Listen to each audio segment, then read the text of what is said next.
Quiero dar la más calurosa bienvenida a todos en nombre de la persona del doctor Luis Emilio Montalvo y de la licenciada Ángela Cava y de Tarquino Santana, a todos los presentes aquí y que nos honra con su presencia.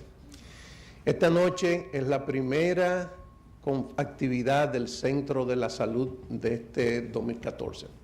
El Centro de la Salud es un centro plural, abierto, con la participación de todos y todas, de todas las ideas. Lo que queremos es que se expresen, se utilicen. Tanto ahí tenemos nuestro portal saludfunglode.org, que pueden interactuar.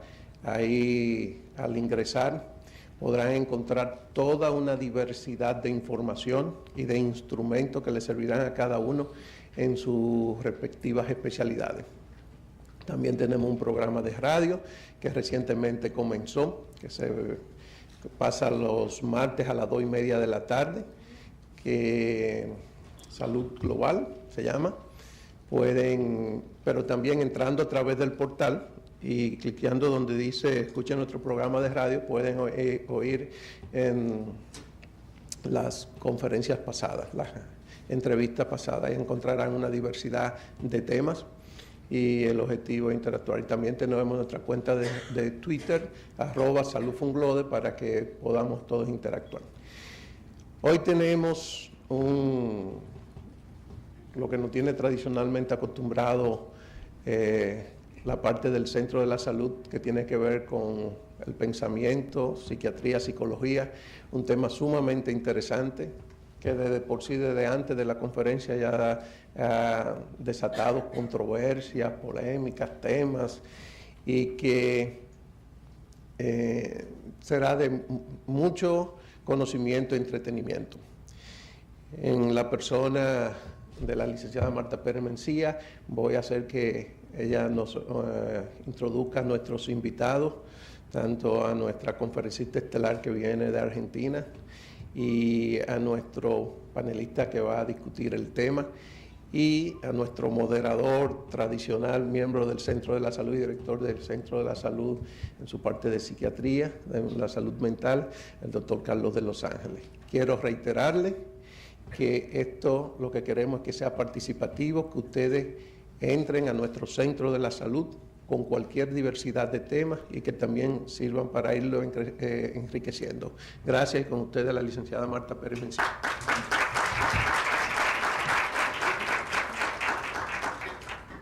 Buenas noches. Es un placer para nosotros estar aquí hoy saludando a tantas personas interesantes en nuestro mundo. Queremos agradecer y saludar especialmente al doctor Gustavo Rojas por la amabilidad y por la gestión de esta conferencia, al doctor Luis Emilio Montalvo, director psiquiátrico de Plaza de la Salud, al licenciado Tarquino Santana, la doctora Rosa Mariana Brea, Mayra Diech, a la licenciada Noris Eusebio, Solange Alvarado, la directora de la Escuela de Psicología de la Pucamaima, a todos y cada uno de los que están aquí, los investigadores, los docentes, los estudiantes, las personas que están interesadas en participar en este espacio de pensamiento que se ha generado como una respuesta a la necesidad de la reflexión y el análisis de las articulaciones psicológicas y sociales contemporáneas. Buenas noches y bienvenidos todos y todas a esta magistral entrega que tendremos esta noche. Queremos agradecer la asistencia, dar las gracias al equipo humano de este Centro de Estudios de la Salud de Funglode por la selección atinada de estos exponentes. En la noche de hoy tendremos un interesante recorrido donde el pensamiento, el sentimiento, la sensación, la intuición, el yo, la persona, la sombra, el ánimo y el animus nos van a acompañar. Posiblemente encontraremos confluencia de la psicología analítica con el psicoanálisis en todas sus escuelas, la psicología profunda y la psiquiatría existencial. La conductora de tan interesante recorrido es una experta con práctica desde hace más de 35 años. Nacida en Argentina, pero la consideramos ciudadana del mundo por su experiencia y su trabajo. Es licenciada en Psicología con orientación clínica, analista junguiana, miembro de la International Association for Analytical Psychology. Tiene un posgrado en especialización académica en Psicología Analítica en la Universidad Católica de Uruguay, maestría en Psicoterapia con orientación en Psicología Analítica en la Universidad Católica de Uruguay. Es formadora de trabajo expresivo con arenas de la International Association for Expressive Sound Work. Trabajó como psicóloga en los consultorios externos de psicología en el Hospital Clínica José de San Martín de la Universidad de Buenos Aires, la querida UBA. Ha sido docente de la Universidad de Buenos Aires en la Facultad de Medicina y Psicología, en la Universidad de Belgrano y de Flores. Fue subdirectora del Centro de Estudio de Carl Gustav Jung, director Dr. Vicente Rubino. Fue directora del área docente del Centro de Integración Terapéutica Carl Jung y es miembro fundadora de la Asociación Argentina de Danza Terapia. Es miembro fundadora también de la Asociación Argentina de Psicología Analítica. Actualmente dicta seminarios y talleres en el exterior, como en Colombia, Paraguay, Perú, Uruguay. Y esta noche tenemos el honor y el privilegio de tenerla con nosotros en una conferencia que se ha denominado Freud versus Jung, 100 años después, la vigencia del pensamiento de Carl Jung en la actualidad. Esperemos que todo lo expresado esta noche pase a ser parte de nuestro inconsciente colectivo. Con ustedes, con nosotros, Ana Deligiannis.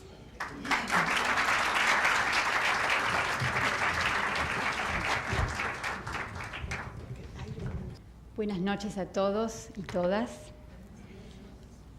Primero que nada quiero agradecer a la Fundación Afunglode, a Gustavo Rojas como director del Centro de Estudios de Salud y a todo su equipo, a Carlos de Los Ángeles y a todo el equipo, y a Noris y Delta Eusebio, que también han hecho posible que yo esté esta noche aquí. A todos ellos, muchas gracias.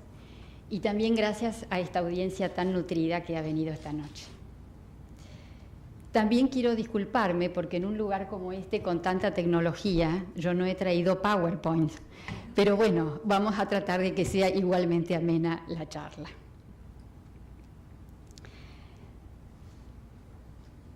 Como bien dijo Marta, Freud y Jung, 100 años después.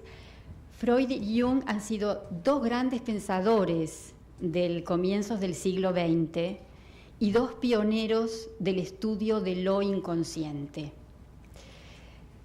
Para poder hablar de ellos, que ambos pertenecen a lo que se denomina la psicología profunda, y este nombre se lo colocó Eugen Bleuler, a la psicología tanto de Freud como de Jung, le puso el nombre de psicología profunda. Y para poder hablar de esta psicología profunda de ambos, tendríamos que pensar un poco el contexto histórico en el que surgen. Pensemos que surge a fines del siglo XIX, un siglo donde predominó el positivismo, la ciencia, el método científico, donde fundamentalmente, digamos, el acto nociológico fundamental de este método científico es la explicación causal, es decir, la búsqueda de relaciones causa-efecto como relaciones necesarias. Y también en ese contexto surge la psicología experimental y biologista de la mano de Wundt. Wundt fue uno de los primeros en introducir de algún modo la psicología experimental. En ese contexto surge Freud y Jung. Por supuesto, ambos, en el caso de Freud primero, él estudia con Charcot en París, el método hipnótico, luego con Breuer el método catártico, pero luego es donde más se introduce en la búsqueda de lo inconsciente para buscar significados de lo humano, el sentido y significado de lo humano. Y Jung por su lado, es decir, ambos empiezan a trabajar, a estudiar el mundo de lo inconsciente de manera separada, sin conocerse todavía. Por eso algunos dicen que Jung fue discípulo de Freud, en realidad fue colaborador, porque sin conocerse ambos empiezan a investigar el mundo de lo inconsciente, es decir, aquella esfera de lo psíquico que puede irrumpir en la conciencia sin que ésta tenga conocimiento. Y ambos empiezan a buscar ya no las causas y efectos, que es lo que se utilizaba en las ciencias naturales, a pesar de que también los hombres como objeto de estudio pertenecemos a la esfera de lo natural, pero somos objetos mucho más complejos, que trascienden lo natural. Entonces hay que ir a buscar otra cosa, significados de lo humano. En este contexto, entonces, con el positivismo, de los cuales ambos están nutridos, ambos vienen de este método científico, y la otra vertiente también importante dentro de la filosofía, en donde surge el inconsciente, es el movimiento filosófico del romanticismo. En realidad, en fines del siglo XIX hay una especie de resurgimiento del romanticismo en la filosofía y en las artes. El romanticismo pone el acento, surge en el siglo XIX a comienzos, como un movimiento, podríamos decir, en oposición a la Ilustración en Francia, que pone el acento en la razón, mientras que el romanticismo pone el acento en todo ese mundo irracional, el mundo de los afectos, el mundo de los sueños, el mundo de lo desconocido. Representantes del romanticismo, los más conocidos, Hegel, Fichte, Schelling, ¿no es cierto? Pero lo interesante es que hay dentro de este movimiento del romanticismo los llamados filósofos de lo inconsciente, como es el caso de Carus, de Troxler y de Edward von Hartmann, que son verdaderamente las fuentes filosóficas para que luego tanto Freud como Jung puedan investigar desde el punto de vista psicológico lo inconsciente. Esto también me parece interesante. Entonces, fíjense que en este contexto histórico tenemos como dos ramas, por un lado el positivismo y por otro lado esta fuente del romanticismo. En ese contexto es que estos dos pioneros del estudio de lo inconsciente surgen. Claro que para poder, también les dije que en el siglo XIX estaba la psicología experimental biologista de la mano de Wundt. Pero ¿qué ocurría? En ese momento, cuando se estudiaba el objeto hombre, se lo abordaba desde las ciencias naturales. Es decir, se aplicaba el mismo método que se aplicaba a las ciencias naturales, método científico, la inducción, y el acto de conocimiento, el acto nociológico, era la explicación causal. ¿Y qué ocurre? Que este método aplicado al hombre con toda su complejidad no alcanzaba para poder comprender sus conductas. Entonces se tuvo que producir lo que se conoce como salto epistemológico. ¿Y qué es esto? En realidad, para que un conocimiento sea considerado válido, tiene que haber una triple adecuación ontológica, metodológica y nociológica. Esto quiere decir que hay un objeto de estudio, hay un método que se aplica a ese objeto y un acto de conocimiento relacionado con el método. Se tuvo que producir lo que se llama una ruptura epistemológica. ¿Y qué significa esto? Que se tiene que producir una ruptura tanto en el objeto de estudio como en el método, como en el acto de conocimiento, para que pueda surgir una nueva manera de abordar a este objeto hombre que se quiso estudiar. Estos psicólogos, estos psiquiatras, estos estudiosos de lo inconsciente de la psicología profunda fueron los primeros en producir lo que se conoce como la primera ruptura epistemológica. El objeto ya no va a ser objeto natural, en este caso particular el objeto va a ser el inconsciente, ¿sí? El método que se aplica ya no va a ser el método experimental, si bien ambos lo utilizaron, y después voy a contar alguna experiencia, va a ser el método interpretativo, la hermenéutica, el poder develar algo oculto a través de lo manifiesto por medio de un sistema simbólico. Claro que para poder interpretar tenemos que partir de un preconcepto, de un a priori, que es pensar que hay algo oculto a develar, si no, no tendría sentido la interpretación. Y el acto gnosiológico de este método interpretativo va a ser la simbolización. ¿Por qué? Porque el símbolo, como unidad sintética de sentido, abarca dos polos, uno manifiesto y uno oculto. El símbolo reúne ambos, ¿no? Viene del griego símbolo, que es reunir o juntar, reúne tanto lo consciente como lo inconsciente. Es decir, el símbolo permite que a través de lo manifiesto, que nos llega, podemos a través del símbolo llegar al oculto. Entonces la simbolización va a ser el acto gnosiológico del método interpretativo.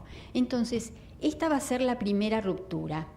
Hay una segunda ruptura que es interesante, yo no me voy a detener mucho en esto, pero para los que están en las ciencias humanas me parece que sí es muy importante. La segunda ruptura epistemológica la produce Dilthey. Dilthey con el estudio de la vivencia, Erlebnis. Fíjense, entonces este objeto hombre ya no es visto como objeto meramente natural. Los psicólogos profundos toman el inconsciente, Dilthey va a tomar la vivencia. ¿Y cuál va a ser el método adecuado para la vivencia? Dilthey va a decir el método comprensivo. Y la valoración va a ser el acto gnosiológico. Y la tercera ruptura, que también es de gran importancia y que hoy en día incluso en las neurociencias también abrevan en este pensador, la tercera ruptura es Husserl, la produce Husserl a través del método fenomenológico. Él toma también la vivencia como objeto de estudio, pero a diferencia de Dilthey es una vivencia eidética, a diferencia de la de Dilthey que es más empírica. El acto de conocimiento que se ejerce dentro de este método fenomenológico es la intelección eidética. Después, en algún momento más adelante, cuando hablemos de la actualidad y yo me remonte a algunas cosas de la neurociencia, les voy a volver a traer a Husserl con el concepto de la intencionalidad como característica esencial de la conciencia, que es realmente muy interesante para la forma en que se piensa hoy la realidad. Bien.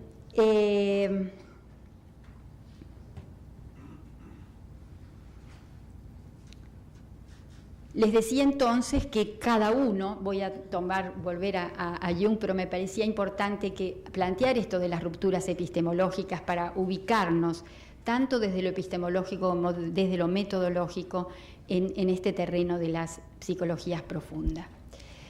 Les decía entonces que cada uno por su lado, Freud estaba investigando el tema de los sueños, y había escrito en el 1900 Interpretación de los sueños, y también había estado estudiando el método, digamos, investigando sobre la represión como mecanismo defensivo. Y Jung, por su lado, en la clínica Burgosli, en los primeros años del 1900, utilizó lo que se conoce como el experimento asociativo de palabras, que en realidad viene de la psicología experimental, lo toma de Wundt, a pesar de que luego le hace algunas modificaciones, y que le permite a Jung arribar no solamente a descubrir estos elementos psíquicos internos, inconscientes, sino también arribar al concepto de complejo, que después voy a referirme un poquito.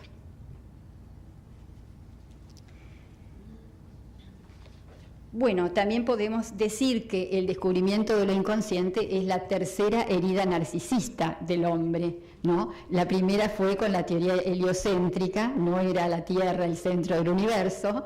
La segunda va a ser la teoría darwiniana, que venimos de los animales.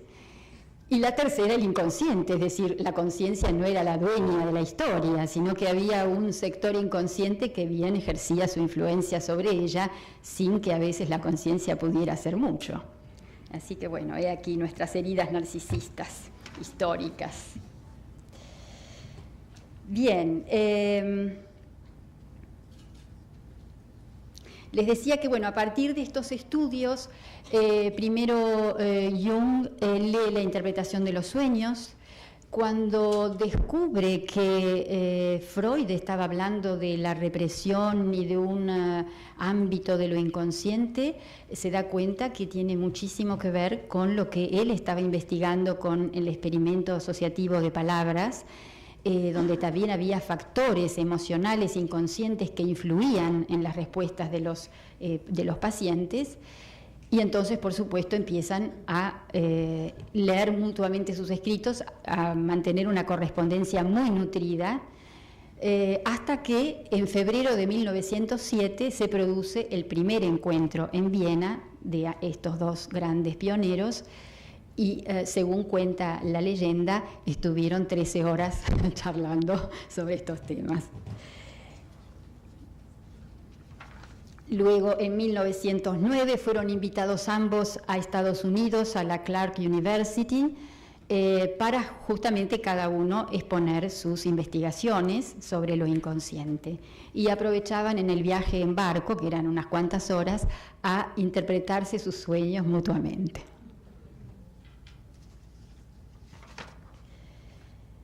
Bien,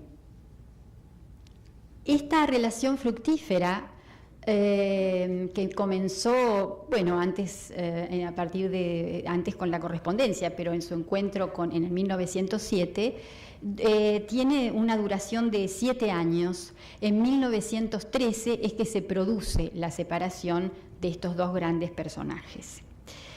Vamos a ver entonces ahora, que es lo que muchas veces interesa, es cuáles son las diferencias entre Freud y Jung, porque hasta ahora vemos que en esta conceptualización de lo inconsciente había muchas cosas semejantes.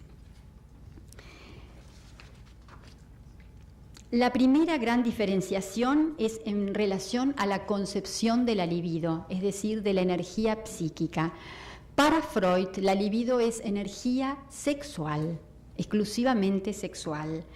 Y esto es lo que hace que sea una de las diferencias importantes que producen la separación de Jung con Freud, porque para Jung la energía psíquica, la libido, era energía psíquica total, es decir, era una energía que podía adoptar distintas formas, donde la sexualidad era una de ellas, pero no solamente. Hay un relato que en Recuerdos, Sueños y Pensamientos, que es un libro autobiográfico, aunque después hubo una recopilación de su secretaria también, donde cuenta Jung que Freud le decía: prométame, Jung, que no va a abandonar la teoría sexual, que se convierta en un dogma, un bastión inexpugnable. Y entonces Jung decía, no es posible, porque justamente Jung era antidogmático, ¿no? Entonces, un pensador, un científico, tiene que siempre tener abierta la posibilidad de la duda, no cerrarse a un concepto absoluto, ¿no? Entonces, estas empiezan a ser, desde el punto de vista del pensamiento, incluso antropológico, vamos a ver después algunas de estas diferencias. Entonces, esta es una de ellas. Para Freud es energía sexual, para Jung es una energía que incluye la sexual, pero adopta también otras formas. La otra gran diferencia, aún más relevante, es la concepción del inconsciente. Si bien ambos coinciden que hay un inconsciente producto de la represión de elementos que la conciencia no puede tolerar, que es inadmisible para la conciencia, y entonces van a parar estos contenidos al inconsciente, por decirlo de algún modo, Jung va a empezar a plantear que existe otra dimensión de lo inconsciente, mucho más vasto, universal. Si bien Freud, en Más allá del principio del placer, él habla de restos arcaicos, él deja de algún modo notar que dice, sí, doy por descontado que puede haber restos arcaicos en el inconsciente, pero no pone interés particular en estos restos arcaicos. Mientras que para Jung esto va a ser parte de la teoría más importante a través del concepto del inconsciente colectivo y los contenidos del inconsciente colectivo, que son los famosos arquetipos. También vamos a hablar de ellos luego. A este concepto del inconsciente colectivo, Jung arriba a través del estudio de diferentes culturas, de sus propios sueños y sobre todo a partir del trabajo con sus pacientes, la transferencia, los sueños, las fantasías. Y que lo que observó es que muchos de los contenidos que aparecían no respondían a sus historias biográficas personales ni exclusivos contenidos de índole sexual. Aclaro que Jung plantea dentro de lo inconsciente un inconsciente personal que está relacionado al inconsciente reprimido de Freud, que es histórico, biográfico, que responde a la historia personal de cada uno de nosotros, y un inconsciente colectivo que es mucho más vasto, que es universal y que viene con nosotros. El personal es el que tomamos del medio, ¿no? El que surge producto de la interacción con el medio, mientras que el colectivo es algo que viene con nosotros. Vamos a ver después cómo actúan los arquetipos y vamos a ver que también hay una cierta complejidad en ese concepto también complejo. Bien, estas diferencias, me estoy olvidando de una muy importante. Dijimos la libido es una, la otra es el inconsciente colectivo, pero hay otra que sí nos remite ya a una concepción más bien antropológica que separa a Freud de Jung, que es lo que Jung llamaba la función religiosa de lo psíquico. Jung es el primero en plantear la naturaleza espiritual de lo inconsciente. Él dice que todos los hombres tienen esta capacidad de religarse a lo absoluto, de conectarse con lo absoluto, y entonces es el primero en plantear esta naturaleza espiritual. Él dice que es una condición natural, innata, que todos tenemos. Para Freud, en cambio, lo religioso era visto más bien como un epifenómeno y también era leído como un síntoma, ser analizado como algo patológico. Para Jung, entonces, por eso planteo que son diferencias antropológicas, porque en el caso de Freud, al ser solamente producto de una sublimación, estamos plantados más dentro de una concepción científico-natural.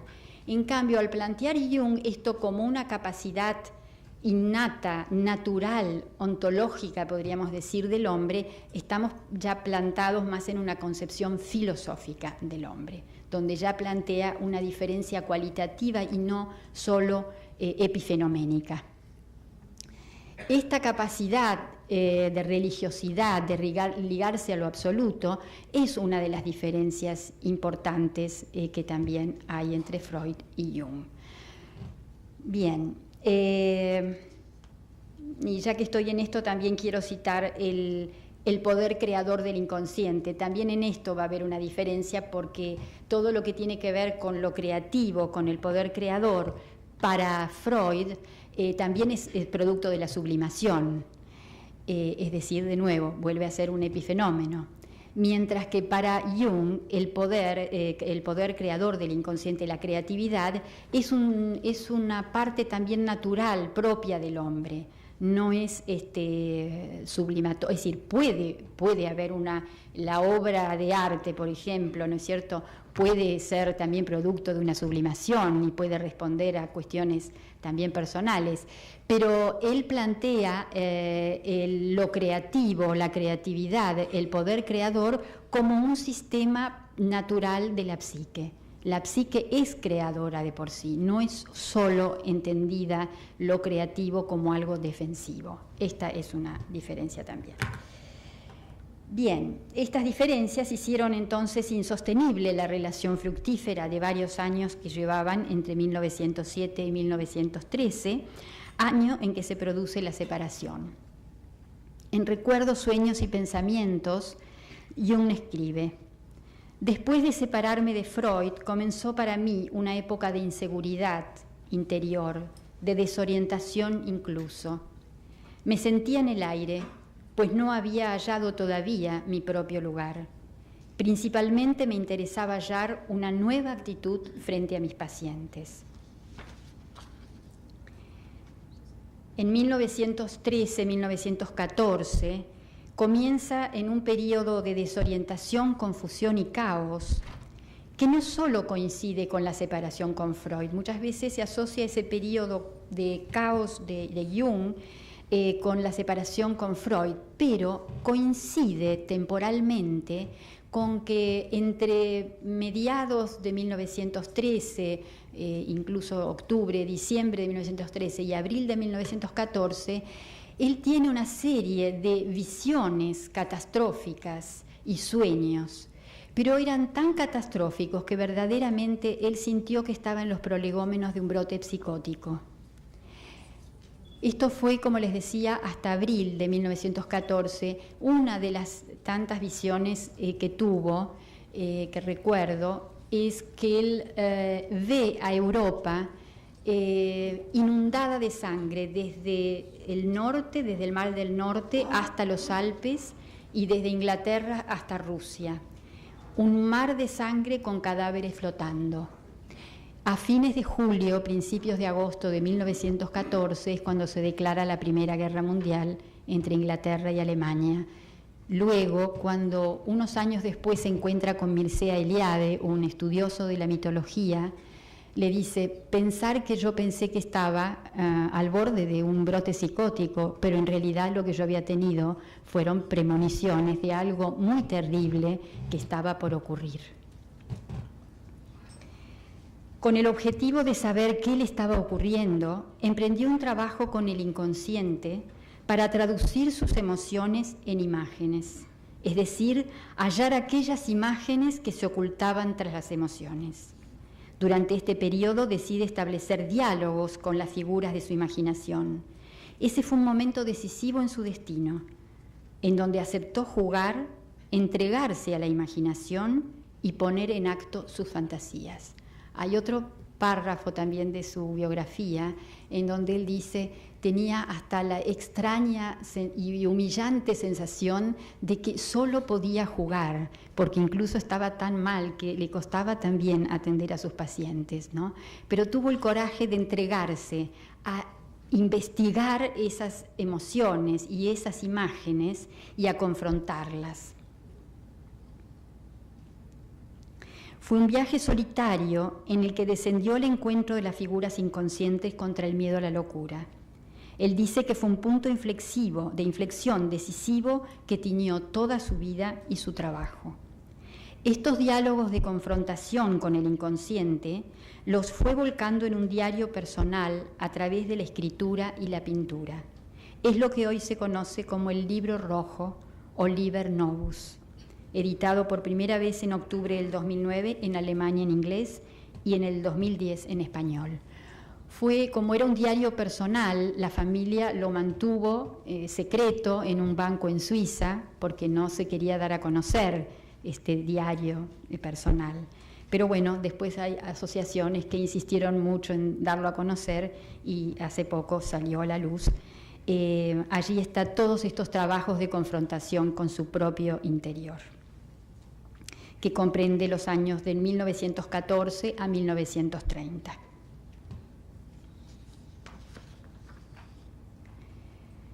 El adentrarse en su mundo interno y confrontar con las imágenes de su inconsciente dio lugar a lo que se conoce hoy como el método de la imaginación activa. Este trabajo, que comenzó a partir de una necesidad interior, terminó siendo un abordaje psicoterapéutico. Si bien tuvo diferentes nombres, fue recién en 1935, en una conferencia en Tavistock, Londres, donde Jung le da el nombre de imaginación activa. Aunque existen muchos caminos de acceso a lo inconsciente, test proyectivos, interpretación de los sueños, interpretación transferencial, la imaginación activa permite un encuentro directo, una confrontación cara a cara con la realidad de lo inconsciente. Y ahora voy a hablar un poquito, ya que la imaginación es un eje central en este trabajo, que él hizo consigo mismo y que dio lugar a esta metodología, con respecto a la función imaginadora del alma. ¿Qué función cumple la imaginación en la teoría de Jung? Jung afirma que los hechos fundamentales de la existencia son las imágenes de la fantasía de la psique. La psique consta esencialmente de imágenes, dado que todas las actividades anímicas crean una imagen. Esto está en el tomo 8, parágrafo 6-16, y agrega: Solo vivimos directamente en un mundo de imágenes. Para él, la esencia imaginadora del alma ocupa un lugar preponderante en la actividad psíquica y utiliza la palabra fantasía como sinónimo de imaginación. En esta trama imaginal, la imaginación se constituye en un auténtico proceso psíquico, es el centro de la vida psíquica y actúa como núcleo estructurante del psiquismo humano. En la misma línea, el filósofo Gaston Bachelard, como fenomenólogo de la imaginación creadora, sostiene: más que la voluntad, más que el impulso vital, la imaginación es la fuerza misma de la producción psíquica. Psíquicamente estamos creados por nuestra fantasía, pues esta es la que dibuja los últimos confines de nuestro espíritu. Y además considera que la imaginación es precursora de los descubrimientos científicos. Toda auténtica invención es un ejercicio de la imaginación creadora.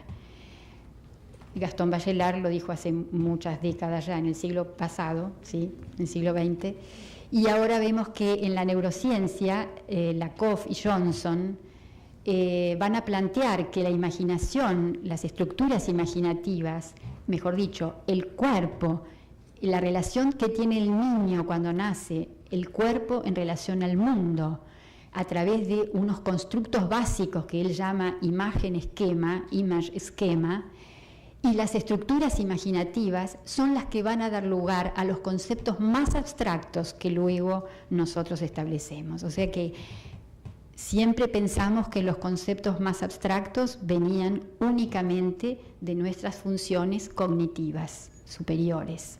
Pero ahora la neurociencia empieza a investigar y a darse cuenta que la abstracción viene de un largo proceso que se inicia en el cuerpo, atraviesa las estructuras imaginativas para luego llegar a los conceptos abstractos. Esto está en Lakoff y Johnson. Herwig Corbin reconocía en la imaginación una función productiva, un verdadero órgano de conocimiento capaz de crear ser, y no solo una estrictamente reproductiva función a la que había sido confinada por la filosofía de Occidente desde Platón en adelante.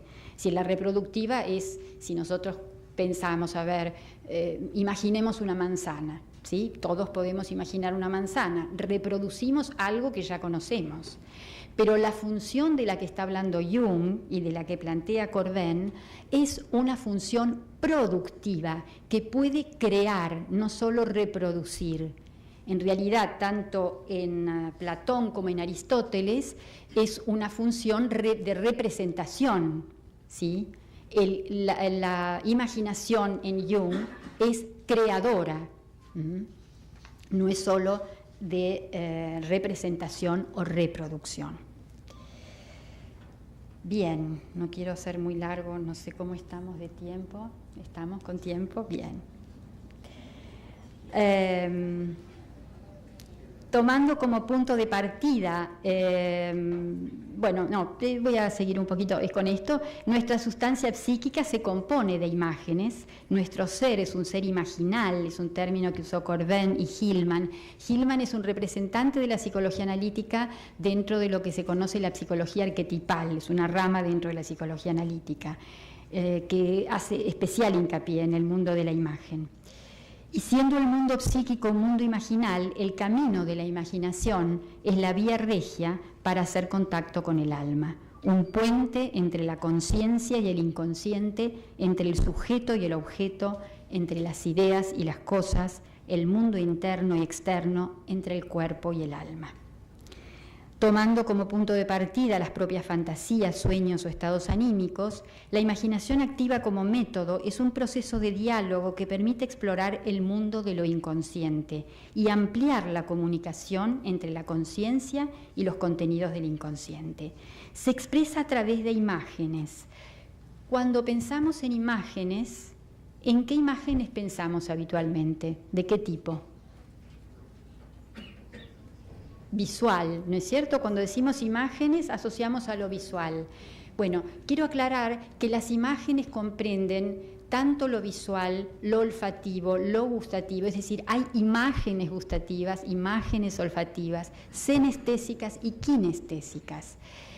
Esto, que para esta metodología que toma distintas formas, incluso con el movimiento, va a tener muchísima importancia, también con lo kinestésico, pero estudios creo que de la década pasada, no me acuerdo bien, de Kobayashi y Stevenson, son los que van a plantear que las imágenes no son solo visuales, sino también olfativas y gustativas. A pesar de que nuestro cerebro tiene la mayor cantidad de células disponibles para lo visual, mucho más que para lo olfativo y gustativo, ¿no es cierto? Pero igualmente también ya se sabe que cuando hablamos de imágenes podemos incluir todos los sentidos, los 5 sentidos, incluido lo senestésico y lo kinestésico. Entonces, esto se manifiesta a través de imágenes que van asociadas a emociones y permiten ponernos en contacto con los complejos y los arquetipos.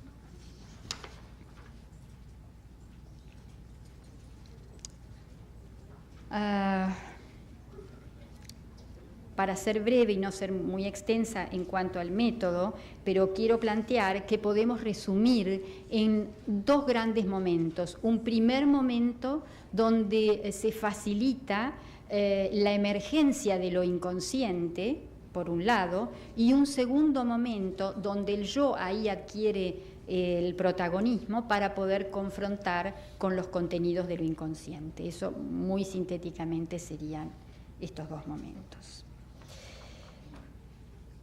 La imaginación activa y proceso de individuación, que es otro concepto importante de la psicología junguiana. La imaginación activa, como dijimos, es un proceso de diálogo de estos contenidos y adquiere gran importancia en el proceso de individuación como proceso de diferenciación para el desarrollo de la propia singularidad. En alemán hay una palabra casi intraducible al español, que es el Auseinandersetzung, que es larga, pero si la tuviéramos que descomponer en partes, podríamos decir que es poner algo frente a otro, posicionar algo frente a otra cosa. Y que en realidad, ¿qué quiere decir? Bueno, se traduce como confrontación, pero la confrontación no como pelea, sino como poner algo frente a otra cosa, ¿no?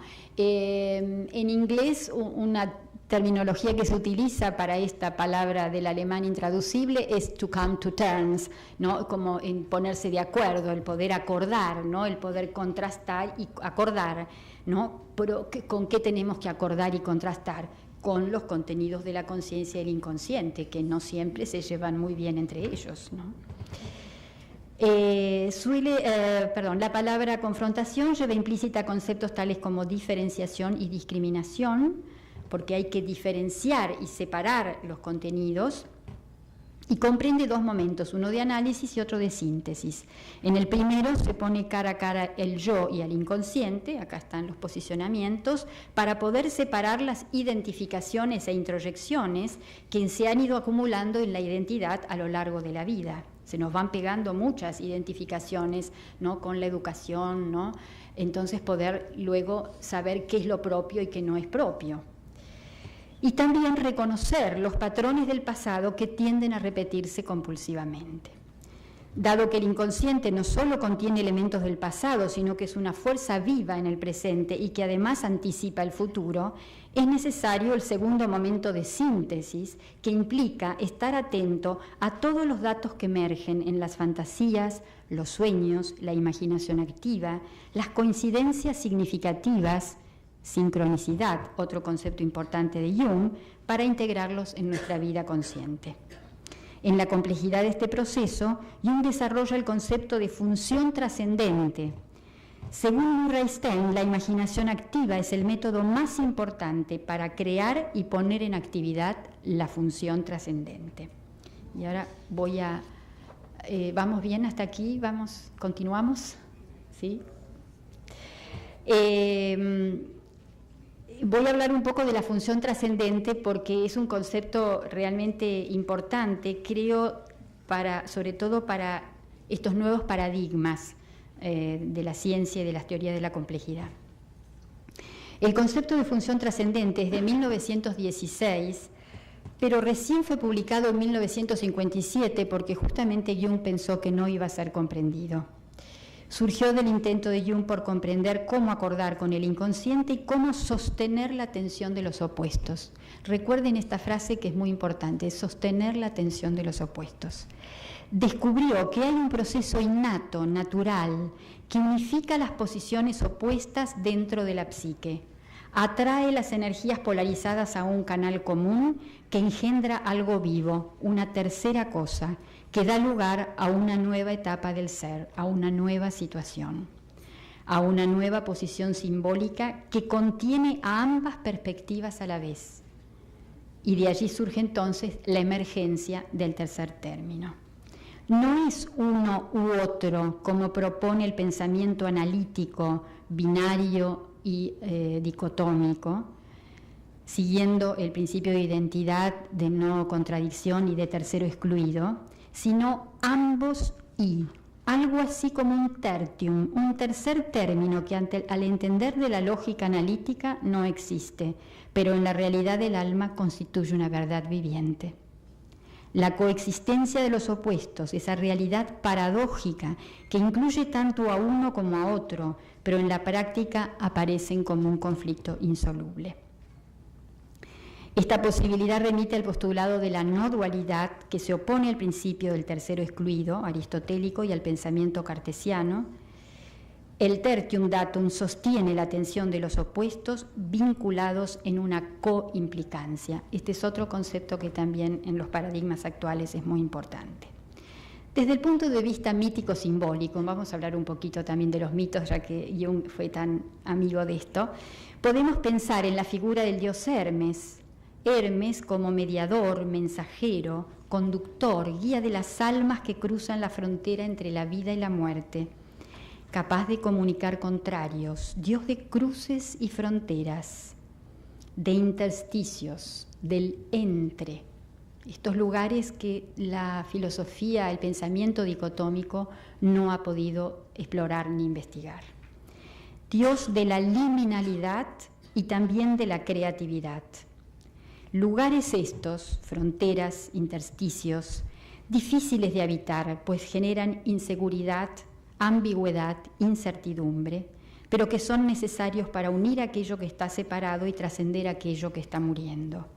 Habitar la paradoja para generar nuevos espacios. Este es otro concepto interesante, el concepto de la paradoja, con respecto también al tema de la complejidad. Hay una frase de von Foester que a mí me parece muy interesante, que plantea lo siguiente, dice, poder utilizar las paradojas como dispositivos creativos o círculos virtuosos. Tal vez deba crearse una actitud psicológica diferente que dé cabida a la paradoja. Bien, no me quiero detener mucho en esto. La función simbólica es inseparable de la función trascendente, por lo que explicaba antes del símbolo como que une opuestos. Según Gordon, una analista junguiana, la función trascendente es un proceso que actúa como puente y está en el corazón de la capacidad de simbolizar. Bien, entonces la importancia de la imaginación activa es porque justamente activa esta función trascendente que permite reunir posiciones opuestas inconciliables, generando una tercera posibilidad, entonces generando un nuevo sendero, ¿no? Entonces allí podría residir un cambio, por ejemplo. Vamos a ver luego esto vinculado a la plasticidad neuronal.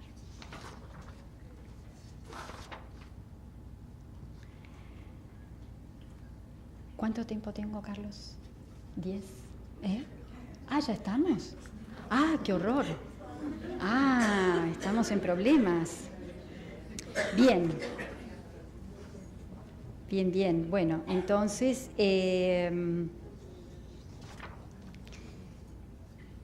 voy a ir terminando entonces con algunos detalles. Posiblemente luego Nicolás va a hablar sobre algunos conceptos junguianos, así que entonces yo me ahorro tener que decirlos. Pero hay una frase que cuando yo la leí por primera vez a mí me pareció muy interesante, es de 1939, en relación a esto de los opuestos, a esto de poder correrse de lo dicotómico. Justamente si hay algo que Jung era bastante enemigo, era de la unilateralidad. Él decía que la unilateralidad llevaba a la barbarie. Y creo que no se equivoca, porque esto lo vemos también a nivel social, ¿no? Cuando se polariza algo en un polo, se proyecta al opuesto, ¿no? Y esto genera actitudes verdaderamente difíciles de sostener. Él dice, la conciencia debería defender su razón y sus posibilidades de autoprotección, y la vida caótica del inconsciente tendría que tener la posibilidad de seguir sus impulsos en la medida que podamos soportarlo. Y a mí me parece que esto es muy interesante también, porque es muy fructífera la relación de ambos, pero también cuando lo vemos en la clínica depende de los pacientes. No todos los pacientes tienen la misma capacidad para soportar los contenidos de lo inconsciente. Y en eso también hay que ser Jung era muy cuidadoso con eso, de respetar también los síntomas y las defensas, porque es en la medida en que podamos soportarlo. Esto significa, dice, una lucha abierta y una abierta colaboración al mismo tiempo. Con respecto al tema del inconsciente como creador, cito una frase de él que dice: lo inconsciente es para mí no solo el receptáculum de todos los espíritus no muy limpios y demás legados odiosos de tiempos muy remotos, sino el estrato germinador por antonomasia, eternamente vivo y creador, que se sirve de viejas imágenes simbólicas para aludir en y con ellas a un nuevo espíritu. Aquí alude al poder creador propio del inconsciente. Para Jung el inconsciente tiene un rol activo como coautor, co-creador en el proceso de construcción de significado simbólico de la psique humana. Esto es de Knox, una analista junguiana que también trabaja con neurociencia. Esto lo llevó a desarrollar conceptos también como autorregulación, compensación, etc. Bien, voy a pasar entonces rápidamente, porque yo hablé de la vigencia del pensamiento junguiano, entonces no quiero dejar de citar las consecuencias que hoy tiene también, ¿no es cierto? Les hablé del poder creador de la psique, y esto tiene mucho que ver con el concepto de plasticidad neuronal en la neurociencia.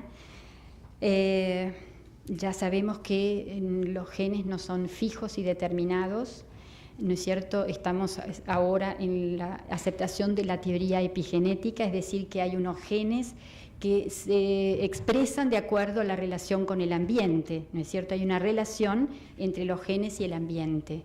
Entonces, no hay tal cosa fija y determinada. Por lo tanto, también está el concepto de plasticidad, que permite que no solo a nivel estructural, sino también a nivel funcional puedan modificarse.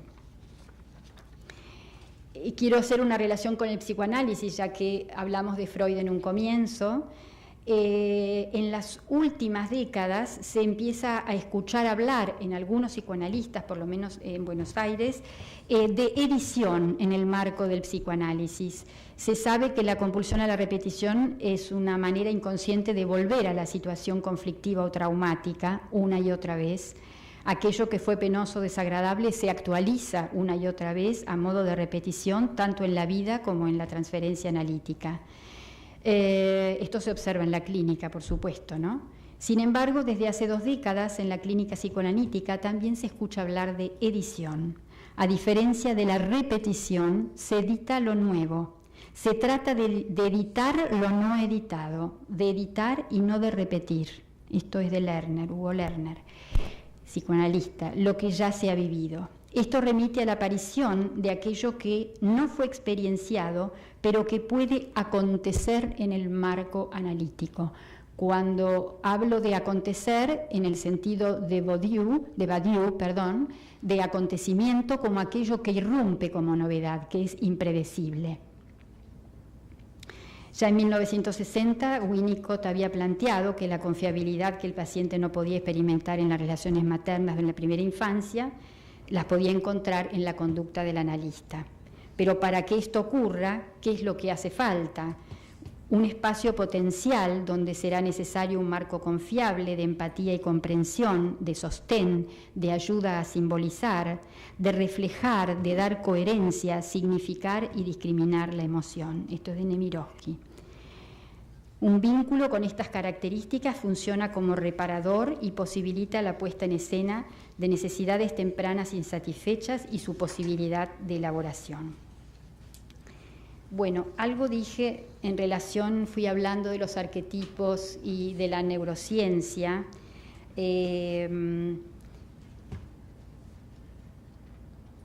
Los arquetipos tampoco son como los genes fijos y determinados, no es un cableado rígido.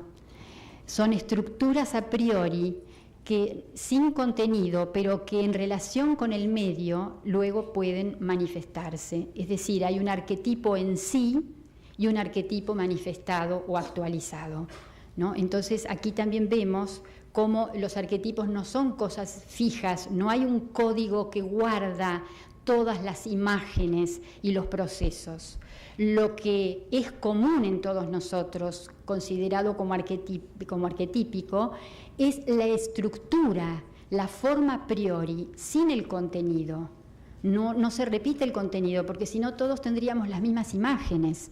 Y justamente hay un arquetipo, el arquetipo padre o el arquetipo madre, que es común a todos, pero la vivencia particular de padre es la propia de cada uno de nosotros a partir de la propia historia, digamos, de la relación con el mundo. Entonces, en este sentido, está muy vinculado a este concepto, digamos, de lo epigenético. Y con respecto a la imaginación, y termino, pero juro que termino aquí. Me van a matar acá. Pero bueno, quiero también decir algo en relación a que conceptos de Jung que tienen vigencia en la actualidad están siendo tomados también, y esto me parece de capital importancia para la actualidad, para el mundo en el que estamos viviendo, en el trabajo con lo social y lo comunitario. La técnica de la caja de arena, que originalmente es de Dora Kalf, que lo tomó de Margaret Lowenfeld, que es una técnica que se utiliza, algunos analistas, no todos, utilizan como proceso psicoterapéutico en el trabajo individual con los pacientes. Desde hace una década se hizo una aplicación de esta técnica para poder ser usado en poblaciones vulnerables, en situaciones de catástrofe, en lugares donde la psicología a veces no llega o donde no hay analistas suficientes.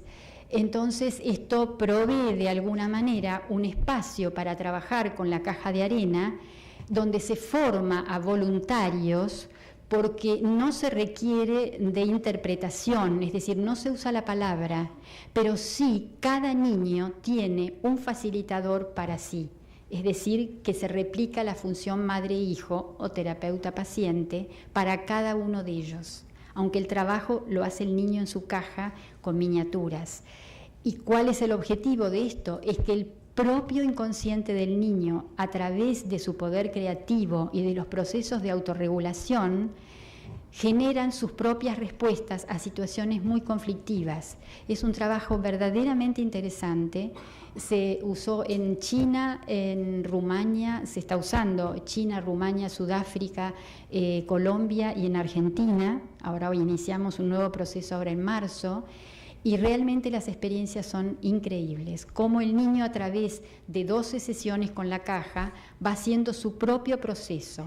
Niños que han tenido abuso, que viven en situaciones muy precarias, y cómo ellos mismos a través del juego, sin que nadie les indique lo que tienen que hacer, porque básicamente, esto quiero aclarar, las técnicas de imaginación activa no son directivas, no tienen nada que ver con las visualizaciones, que sí lo son directivas. No son directivas, al niño no se le dice, hace esto acá, hace esto mejor, ordená. Y se ve, por ejemplo, cómo procesos que inicialmente son muy caóticos y muy abarrotados, la caja, ¿no?, con elementos, terminan siendo organizados o empiezan a aparecer respuestas muy increíbles. Recuerdo una donde un niño trabajaba siempre en forma binaria, ¿no? Una franja arriba y otra abajo, una arriba y otra abajo, y en las últimas 2 sesiones genera un tercer espacio entre ambas. Fue una cosa simbólicamente muy interesante, pensando en esto de la función trascendente. Bueno, termino acá. Tengo bastante más para decir, pero voy a leer solo una última frase de Jung que dice: yo por mi parte, dice Jung, prefiero el precioso don de la duda, por la razón de que no viola la virginidad de las cosas más allá de nuestro saber. Nada más.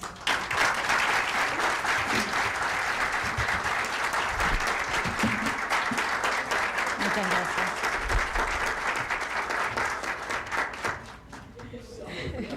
Prometimos un recorrido y este recorrido está llegando a donde tiene que llegar. Estamos ahora ante la coexistencia de los opuestos. En este momento vamos a escuchar los comentarios a la conferencia que serán realizados por el doctor Nicolás Higgins, que está acá con nosotros. Él es psicoterapeuta, psicoterapista, analítico, entrenado en psicología de la profundidad. Tiene un doctorado en psicología clínica. Actualmente imparte talleres, charlas desde la perspectiva junguiana y realizó una tesis de maestría en fenomenología de los efectos de lo que es vivir en una isla. Actualmente es cofundador y director clínico de Psychiatry and Psychotherapy Associate en Santo Domingo. Este es un grupo de profesionales de la psicología y la psiquiatría que trabajan en un enfoque multidisciplinario de equipo. Con nosotros, el doctor Nicolás Higgins.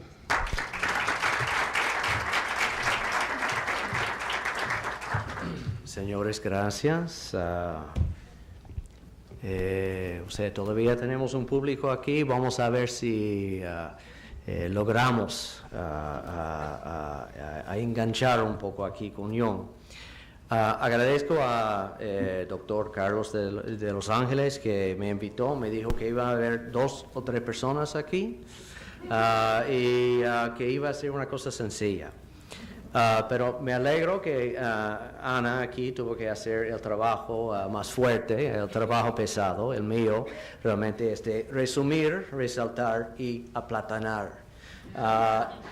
La idea es que hay algo del junguiano que es importante y podría ser importante aquí para la República Dominicana, y que nosotros aquí podemos aportar algo atrás, ¿ok? Yo creo que, para poner un marco de referencia aquí, una de las preguntas más importantes, por lo menos si uno es terapeuta, es la pregunta de ¿qué sana? O sea, ¿qué es lo que funciona para nuestros pacientes? Hay tantas teorías. Yo creo que habían 465 teorías la última vez que yo conté.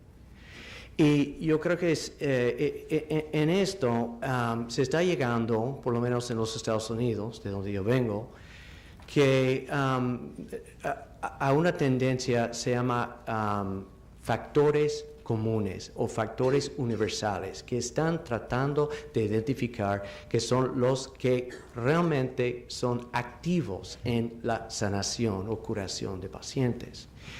Para mí lo interesante del junguiano es que me parece que él identificó unos cuantos factores, y él mismo, como vivió su vida, como creó su psicología,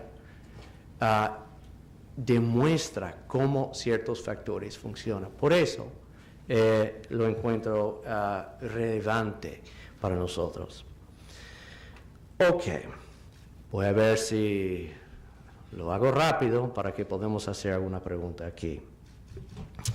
Según Ellenberger, historiador del inconsciente, Jung era el más original, ampliamente educado y filosófico de los psicólogos de profundidad, y uno de los más importantes contribuidores de los conceptos contemporáneos del inconsciente. Él era polifacético, erudita y un escritor prolífico. Además de medicina, psicología y psiquiatría, él tenía un conocimiento enciclopédico de mitología, filosofía, religión, gnosticismo y alquimia. Él representaba la confluencia de dos corrientes importantes en Alemania Suiza en aquel día: el positivismo científico y el romanticismo. Psicología analítica, o sea, la psicología de Jung, es el síntesis de estos dos corrientes. En su proceso de descubrir los patrones universales que él llamaba los arquetipos, Jung se convirtió en uno de los investigadores originales de lo multicultural y lo interdisciplinario, dos tendencias en auge en la psicología norteamericana de hoy. Hay una coherencia interna a la teoría de Jung. Esta unidad de visión subyacente fue el resultado de su experiencia directa del alma adquirido durante su descenso, o sea, su ruptura con Freud. Por eso Jung dijo: cada psicología, la mía incluida, es como una confesión subjetiva. La psicología analítica, más que una teoría o una técnica, es una perspectiva, una manera de acercarse al mundo interior del paciente, a ir más allá del mundo de la apariencia, a lo esencial en cada persona. Es una aproximación al alma. Jung devolvió psique a psicología. 4 puntos a resaltar. El primero, el inconsciente. Jung era el Cristóbal Colón del inconsciente. Navegador, explorador. Cuando él se separó de Freud, no sabía si iba a caer en el abismo. A través de su experiencia personal, se convirtió en cartógrafo del inconsciente. Para Jung, el inconsciente no era únicamente un sitio de lo reprimido, Freud. Era además el fuente de lo todavía no consciente y contenedor de las semillas del futuro consciente. Es la noción que algo creativo, todavía no formulado, quiere emergir del inconsciente hacia el consciente. En los Estados Unidos, la gran mayoría de la psicología practicada hoy en día es una psicología enfocada en la superficie, en la reparación del ego cognitivo-conductual. Este modo tiene su mérito, sobre todo para el paciente que viene con el ego fragmentado. En cambio, la psicología de Jung está enfocada en la relativización, o sea, descentración del ego, y en la creación de un diálogo entre ego y esa capa más profunda y nuclear del inconsciente, el self, o sí mismo, que se supone que es el fuente de los arquetipos. El privilegiar el ego puede crear problemas, porque el ego se cree la totalidad del psiquis. Es una especie de inflación. La falta de diálogo entre consciente e inconsciente puede resultar en la creación de sombra, otra dimensión del inconsciente identificado por Jung. Para una muestra de sombra, nada más necesitamos abrir el diario libre y un 80% de lo que nosotros vemos es sombra. Delincuencia, violencia, agresión de género, corrupción, lucha de poder y control. Todos son elementos inconscientes que han irrumpido en el mundo. Dijo Jung, uno no llega a la iluminación imaginando figuras de luz, sino haciendo consciente la oscuridad que reside dentro de uno mismo. La formulación junguiana de un inconsciente objetivo porque no pertenece a uno, o sea, diferente a uno, un inconsciente objetivo, autónomo, creativo, nos da otra manera de entender los problemas que nos confrontan aquí, además de visualizar soluciones. El restar importancia del ego crea espacio para una relación con esos niveles internos más profundos. Este movimiento nos lleva a convivir, vivir con y establecer diálogo, mutualidad, reciprocidad, como modos de relacionarnos con el inconsciente dentro de nosotros, dentro de nuestros pacientes, dentro de nuestra comunidad o cultura y hasta con el medio ambiente. Desde una perspectiva arquetípica es de James Hillman, post-jungiano, El mundo natural es también parte del psique. Entonces, el concepto de dominio sobre, como mucha gente piensa de medio ambiente, que es uno tiene dominio sobre, tiene que cambiarse a relación con. En cierto modo, la psicología analítica es una psicología de liberación de la tiranía del ego. 2. Síntomas y el mundo subjetivo del paciente. Paul Roazen, historiador del movimiento psicoanalítico, sugirió que pocos psicoanalistas responsables de hoy día estarían preocupados si un analista fuera a presentar una perspectiva idéntica a la de Jung del 1913. O sea, 100 años después, Jung anticipó muchos de los movimientos y ideas y diferenciaciones que se han venido en el mundo psicoanalítico. A diferencia de Freud, Jung es más optimista acerca del rol del inconsciente y de los síntomas. Clínicamente hablando, los síntomas, depresión, ansiedad, por ejemplo, no son patológicas, sino que tienen un propósito. Esto es una perspectiva teleológica del psiquis, donde síntomas nos dejan saber que hay algo que atender en la vida. Para Jung, los síntomas son formas creativas de expresar un aspecto del psiquis no manifiesto o para cumplir con una necesidad interna. Jung cree en un inconsciente vital, creativo, informativo y hasta anticipatorio. Jung hizo un de-énfasis en psicopatología y un enfoque en los múltiples modos de comunicación del inconsciente. Sueños, fantasía, visiones, alucinaciones, arranques irracionales, sincronicidades, proyecciones, estados de conciencia alterados. Al hacer espacio para lo olvidado, lo raro, lo marginado, lo complicado, Jung crea espacio para recuperar el alma. Él provee un lenguaje que da sentido al paciente en cuanto a sus experiencias. Mucha de la psicoterapia practicada hoy sigue enfocado en adaptación del paciente al mundo exterior, tildando de patológicas ciertas experiencias subjetivas y enfocado en erradicación de síntomas. Con la perspectiva junguiana, en cambio, síntomas tienen un significado, un propósito y pueden proveer información vital sobre el norte a coger. Tercer punto, individuación. Jung dijo, gracias a Dios que soy Jung y para que no tengo que ser un junguiano.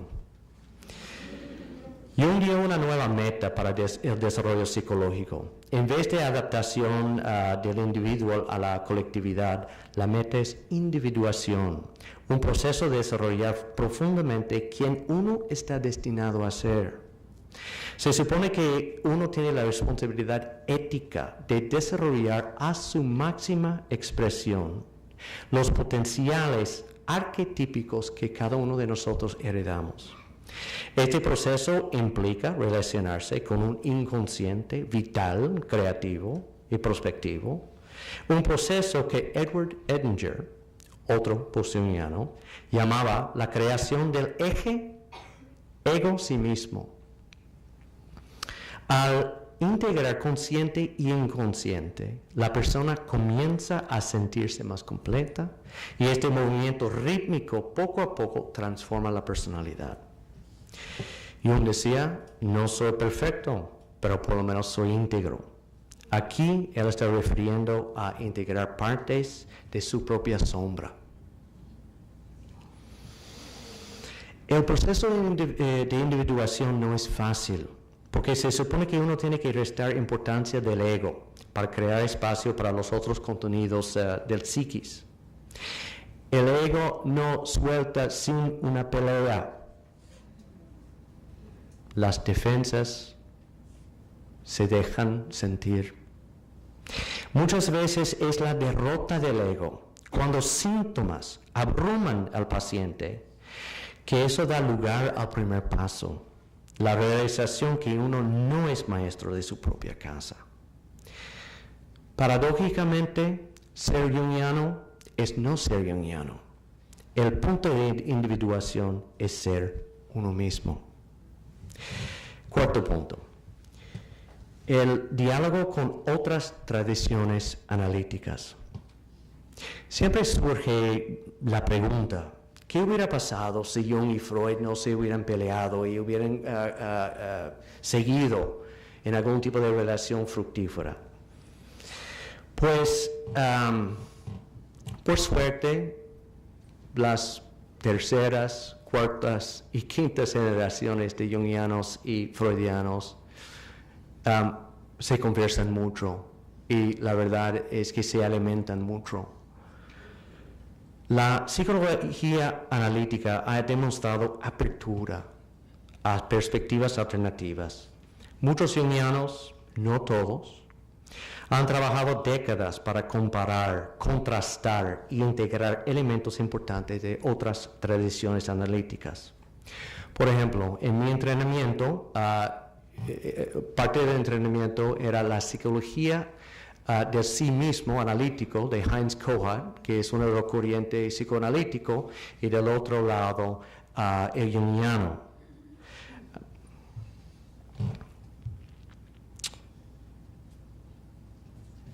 Los dos, o sea, psicología de sí mismo y lo junguiano, los dos tienen que ver con relación, pero uno es relación con otra persona y el otro es relación con lo, en cierto modo, el inconsciente o lo divino dentro de cada uno, de uno mismo. Los post-junguianos no solamente son los que vinieron después de Jung, pero los que quieren ir más allá de Jung.